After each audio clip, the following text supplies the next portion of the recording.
Mbunge wa Kigoma mjini Baba Levo amempongeza Diamond Platnumz kwa mafanikio makubwa yasiyo ya kawaida kwenye muziki wa Tanzania.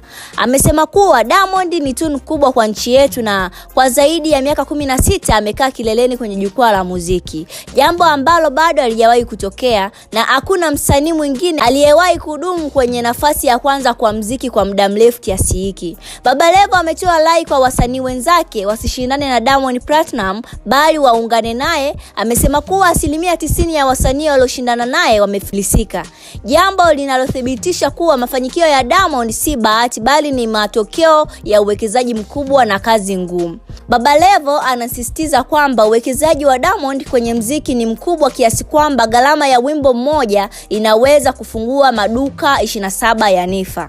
Hii ni ishara tosha ya ubunifu na kipaji cha kipekee kwa kijana huyu.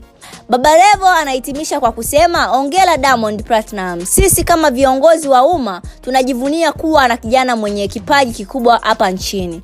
Tunamuona tu si kama msanii bali ni kama kielelezo cha uwekezaji, juhudi na ndoto zinazowezekana." Kwa kweli Baba Levo amefanya wazi kuungana na Diamond ni njia bora ya kusogeza muziki wa Tanzania kimataifa, na hii ni fursa kwa wasanii wote wa Bongo Flava kuiga mfano huu na mafanikio. Endelea kutufuatilia kwenye mitandao yetu ya kijamii kupitia StanTV_TZ. Ulikuwa na mimi Mami Don, endelea kutufuatilia.